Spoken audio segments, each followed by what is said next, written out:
Hello दोस्तों, कैसे हैं आप सब। उम्मीद करता हूँ आप सब बहुत अच्छे होंगे, मस्त होंगे, खुश होंगे। एबीएन कोचिंग क्लासेस के यूट्यूब चैनल पर आपका एक बार पुनः स्वागत है। आज के इस वीडियो सेशन में हम केमिस्ट्री के एक महत्वपूर्ण टॉपिक क्वथनांक में उन्नयन और इसके बाद हिमांक में अवनमन दोनों टॉपिक के बारे में डिस्कस करेंगे। तो आप सब बने रहिएगा, वीडियो को अंत तक पूरा जरूर देखिएगा। ये पूरे टॉपिक का हम पोस्टमार्टम करते हैं और आप अगर अभी तक नहीं सीखे इसे तो हम आपको विश्वास दिलाते हैं आज पूरा आप इसको अच्छे से सीख जाएंगे। तो सबसे पहले देखते हैं क्वथनांक में उन्नयन होता क्या है। देखिए, जैसे जब कोई भी किसी भी विलायक में जब कोई अवाष्पशील विलेय मिलाया जाता है तो वाष्पीकृत जो अणु होते हैं उसकी संख्या में कमी आ जाती है और इस कमी के कारण उसके वाष्प दाब में भी कमी आ जाती है, जिसके कारण इसका क्वथनांक जो होता है बढ़ जाता है। इसी को बोलते हैं क्वथनांक में उन्नयन। ठीक इसी प्रकार से हिमांक में अवनमन भी होता है। तो सबसे पहले हम देखते हैं क्वथनांक में उन्नयन। तो समझ में आया, कोई विलायक है, किसी विलायक में हम जब अवाष्पशील विलेय को मिलाते हैं तो उसमें वाष्पीकृत अणुओं की संख्या कमी हो जाएगी, जिसका इसका बॉइलिंग पॉइंट जो होगा बढ़ जाता है, जिससे बोलते हैं क्वथनांक में उन्नयन। चलिए पहले इसको ग्राफ के द्वारा देखते हैं। देखिए, अगर यहां से देखें, यहां देखिए, जैसे यहां पर देखिए हम ग्राफ बना लेते हैं। यहां पर ये वाई एक्सिस हो गया, ये क्या हो गया, एक्स एक्सिस हो गया।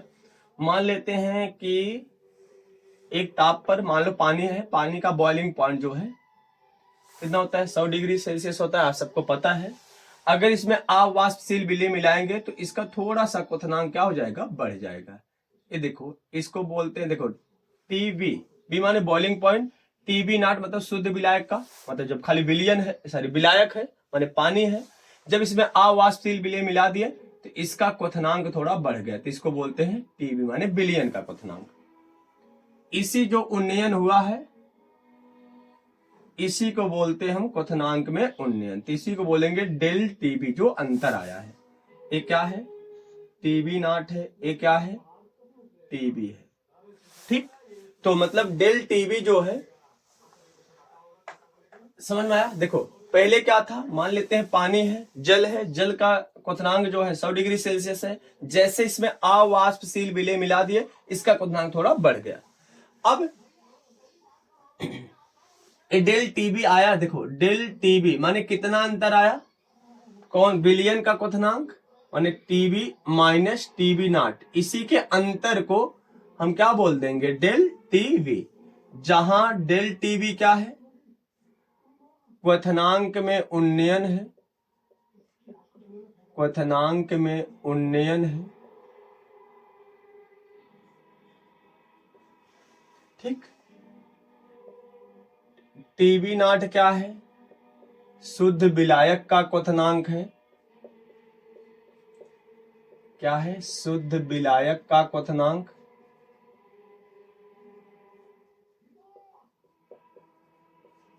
और टीबी क्या है, विलियन का क्वथनांक है, विलियन का क्वथनांक। ठीक, तो डेल टीबी मतलब टीबी माइनस टीबी नॉट, इसी का अंतर क्या है, जो थोड़ा सा अंतर आता है, जो परिवर्तन हो जाता है, जो क्वथनांक बढ़ जाता है, उसी के अंतर को हम क्या बोलते हैं, क्वथनांक में उन्नयन। अब यहां से देखिए, हमको पता है, देखिए जो क्वथनांक में उन्नयन होता है, क्वथनांक में उन्नयन, क्वथनांक में उन्नयन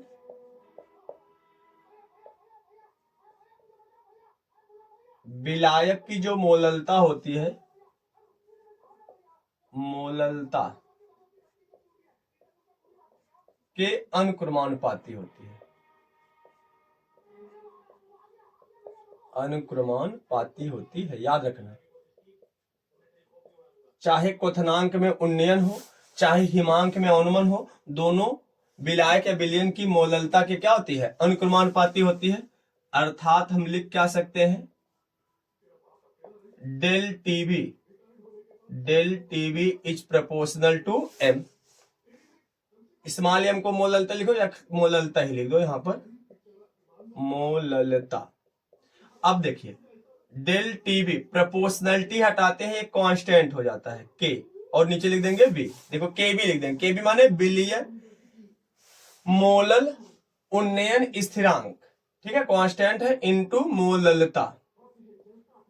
मोललता, अब मोललता बराबर पता है क्या होता है, मोललता बराबर स्मॉल डब्ल्यू गुणे 1000 बटे स्मॉल एम गुणे कैपिटल डब्ल्यू। ये किस में होगा, ग्राम में होगा, याद रखना। ए स्मॉल डब्ल्यू क्या है, विलेय का भार, स्मॉल एम क्या है, विलेय का अनुभार, कैपिटल डब्ल्यू क्या है, विलायक का भार। ठीक, अब देखिए इसको लिख क्या सकते हो, डेल टीवी इक्वल्स केबी इंटू मोलल तक जहां क्या लिख देंगे, स्मॉल डब्ल्यू गुणे 1000 बटे स्मॉल एम गुणे कैपिटल डब्ल्यू। ये हो गया क्वथनांक में उन्नयन का डेरिवेशन है, 3 नंबर में पूछा जाता है भैया। यहां से न्यूमेरिकल्स भी बहुत आते हैं, इसलिए इसको अच्छे से समझिएगा। जहां केबी क्या है, याद रखना, मोलल उन्नयन स्थिरांक,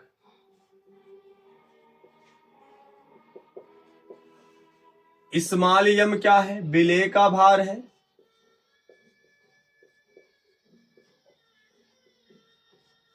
और कैपिटल डब्ल्यू क्या है, विलायक का भार है, सॉरी स्मॉल एम विलेय का अणुभार है, विलेय का अणुभार है,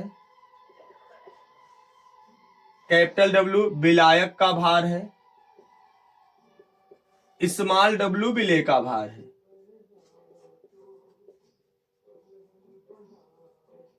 ठीक, तो यही है क्वथनांक में उन्नयन। स्क्रीनशॉट लीजिएगा, उम्मीद करता हूं आप स्क्रीनशॉट ले लिए होंगे। तो ये था क्वथनांक में उन्नयन। चलते हैं अब अगला टॉपिक पढ़ते हैं, हिमांक में अवनमन।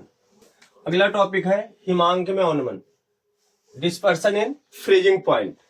ये भी क्या होता है, देखिए पहले समझते हैं होता क्या हिमांक में अवनमन। अभी हमने पढ़ा था क्वथनांक में उन्नयन, उसमें भी सेम चीजें थी, थोड़ा बहुत इसमें भी वही मिलता जुलता है कि अगर कोई विलायक है, किसी विलायक में हम अवाष्पशील विलेय को मिलाते हैं तो उसमें अवाष्पीकृत अणुओं की संख्या ज्यादा हो जाती है। जब अवाष्पीकृत अणुओं की संख्या ज्यादा हो जाएगी तो एक कण पर क्या हो जाएगा भैया, अधिक कम ऊर्जा हो जाएगा, क्योंकि जब ज्यादा कणों की संख्या हो जाएगी तो ऊर्जा का मान क्या हो जाएगा, घट जाएगा, जिससे उसके हिमांक में क्या आ जाती है, कमी। इसी कमी को बोलते हैं हिमांक में अवनमन। अब देखिए जैसे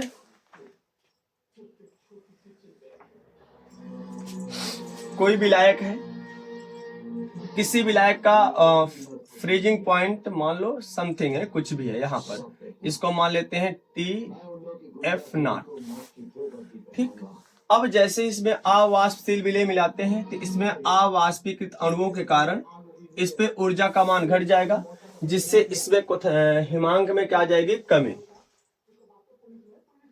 थोड़ा सा कम हो गया। अब इसी कमी को बोलते हैं,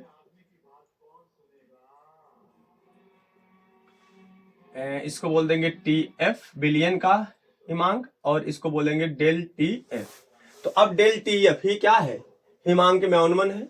तो यहां से देखते हैं, अगर ग्राफ से देखें तो डेल TF किसके बराबर है, डेल TF बराबर, देखिए ज्यादा कौन है, शुद्ध विलायक का क्वथनांक, तो माने TF0 माइनस TF। इसको याद रखिएगा, न्यूमेरिकल में पूछेगा भैया।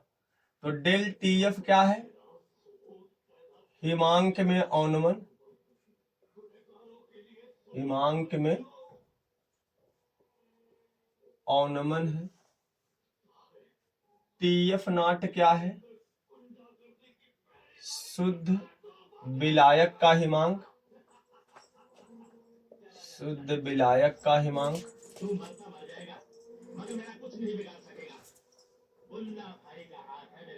TF क्या है, बिलियन का हिमांक, बिलियन का हिमांक। ठीक, अब ये हो गया डेल TF बराबर TF0 माइनस TF। अब होता क्या है भैया, जो हिमांक में अवनमन होता है, हिमांक में अवनमन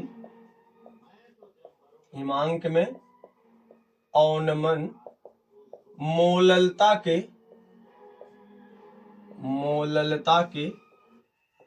अनुक्रमानुपाती होता है, अनुक्रमानुपाती होता है। हमने बताया था चाहे क्वथनांक में उन्नयन हो चाहे हिमांक में अवनमन हो, दोनों मोललता के अनुक्रमानुपाती होता है। तो यहां से लिख सकते हैं, देखो हिमांक में अवनमन मतलब del TF is proportional to मोललता। डेल टीएफ बराबर क्या हो जाएगा, के एफ, माने प्रोपोर्शनलिटी हटाएंगे, एक बराबर और कांस्टेंट लगेगा, उसको के एफ लिखेंगे। के एफ माने मोलल अवनमन स्थिरांक इनटू क्या, मोललता। अब मोललता का फार्मूला रख दो यहां पर। तो हमको पता है मोललता बराबर स्मॉल डब्ल्यू गुणे 1000 बटे स्मॉल एम गुणे कैपिटल डब्ल्यू, जहां कैपिटल डब्ल्यू स्मॉल डब्ल्यू किस में है, ग्राम में है। ठीक, अब वैल्यू उठा के यहां पे रख दो तो क्या हो जाएगा, del T F equal to K F into small W गुणे 1000, देखिए जहां मोललता है यही फार्मूला रख दो, बटे स्मॉल एम गुणे कैपिटल डब्ल्यू ग्राम में। ये कभी कभी केवल फार्मूला ही पूछ लेता है दोनों का, चाहे हिमांक में अवनमन हो चाहे क्वथनांक में क्या हो, उन्नयन हो। जहां के एफ क्या है, मोलल अवनमन स्थिरांक है, मोलल अवनमन स्थिरांक। स्मॉल डब्ल्यू क्या है, विलेय का भार है। स्मॉल एम क्या है, विलेय का अणुभार है, विलेय का अणुभार है। कैपिटल डब्ल्यू क्या है, विलायक का भार है, विलायक का भार।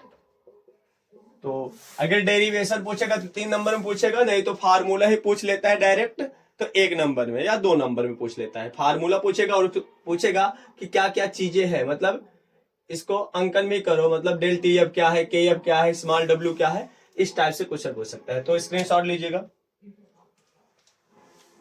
उम्मीद करते हैं स्क्रीनशॉट ले लिए होंगे। तो कैसा लगा आज का वीडियो सेशन, अगर वीडियो सेशन अच्छा लगा हो तो लाइक करिएगा, शेयर करिएगा और ज्यादा से ज्यादा अपने दोस्तों तक इसको पहुंचाइएगा, जिससे सभी इसको पढ़ सके, समझ सके। और कैसा लगा इसको कमेंट करके जरूर बताइएगा।